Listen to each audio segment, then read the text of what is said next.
দেশসেরা নায়ক শাকিব খান, ওনার সাথে এক ডজন আমরা সিনেমা করেছি। এই দর্শকদের যেহেতু এত চাহিদা এবং তারা চায় সবসময় ডিফারেন্টভাবে যদি আবার এই জুটিকে দেখতে পারে তারা, তো অবশ্যই যদি পরিচালক প্রযোজক চায় অবশ্যই হবে কাজ। বাংলাদেশের কোন নায়িকা আমরা মেগা স্টারের পাশে দেখতে চাই না, চাই না, চাই না। হলিউড হোক এবং কলকাতা হোক, তার পাশে আমরা বিদেশি আর্টিস্ট দেখতে চাই। শাকিব খানকে স্মৃতিচারণ করে, শাকিব খান জন্ম 28শে মার্চ 1979। তিনি হলেন একজন বাংলাদেশি চলচ্চিত্র অভিনেতা, প্রযোজক, গায়ক, চলচ্চিত্র সংগঠক ও গণমাধ্যম ব্যক্তিত্ব। সোহানুর রহমান সোহান পরিচালিত অনন্ত ভালোবাসা 1999 সালে শাকিব খানের অভিষেক ঘটে। চলচ্চিত্রের মাধ্যমে তার অভিনয় জীবন শুরু হয়। তিনি গণমাধ্যমে কিং খান, ভক্তদের কাছে মেগাস্টার, সুপারস্টার এবং গ্লোবাল মেগাস্টার হিসাবে সম্মানিত হয়েছেন। তিনি বাংলাদেশের সবচেয়ে বেশি পারিশ্রমিক প্রাপ্ত অভিনেতা। তো যাই হোক, মূল যে বিষয়টি ছিল যে আজকে আমাদের যে প্রোগ্রামটি সেটা হচ্ছে বরবাদময়। আমরা বরবাদের কারণেই কিন্তু আজকে এখানে একত্রিত হয়েছি। সামনেই আমাদের বরবাদ আসতেছে। এই বরবাদ নিয়ে আমাদের অনেক আশা আকাঙ্ক্ষা, এবং বরবাদকে চক্রান্ত করে থেমে দেওয়ানোর জন্য একটি মহল একটা মানুষকে নিয়ে নোংরামি করেছে, সেটাও প্রকাশিত হয়েছে যে আসলে সোশ্যাল মিডিয়ায় যা ঘটে, যা কিছু রটে, সবকিছুই কিন্তু সত্যি নয়। ঠিক আছে? তো কিছু কিছু জিনিস, অথেন্টিক নিউজগুলা আমাদের মাধ্যমে যারা আমরা দিয়ে থাকি, আপনারা দেখেছেন আমরা কিন্তু অথেন্টিক নিউজগুলো দিচ্ছি, ভবিষ্যতেও দেব। এবং সাকিবিয়ানরা যারা আছে, আপনারা অবশ্যই আমাদের কাছ থেকে বা আপনাদের কাছ থেকেও যেন ভবিষ্যতে এই ধরনের কোনো ধরনের ফেক নিউজ না যায়, ভালো নিউজগুলো যাতে প্রেজেন্টেশন হয়। কারণ মেগাস্টার কিন্তু খুবই একজন সহজ সরল মানুষ, তাদের ভালোবাসার মানুষ। তাকে নিয়ে যখন একটা মহল নোংরামি করে, তখন তিনি প্রতিবাদ করেন না, প্রতিবাদ আমরা ভক্তরা করি। তো এই প্রতিবাদ আমাদের চলবে আমৃত্যু পর্যন্ত।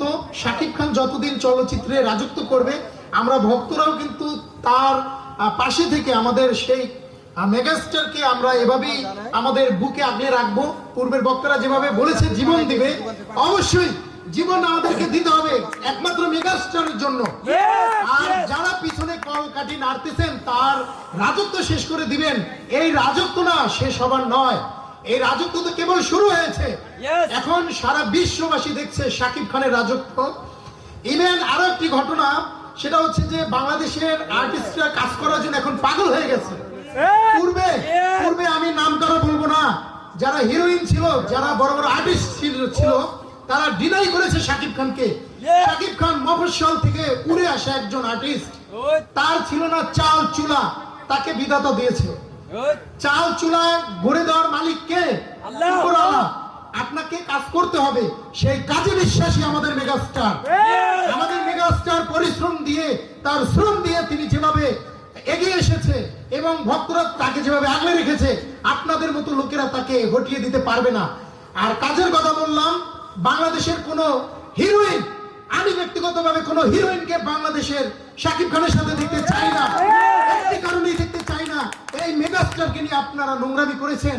তার ব্যক্তিগত জীবন নিয়ে যেভাবে নোংরামি করেছেন আপনারা, তার ব্যক্তিগত জীবনকে হাইলাইট করার চেষ্টা করেছেন।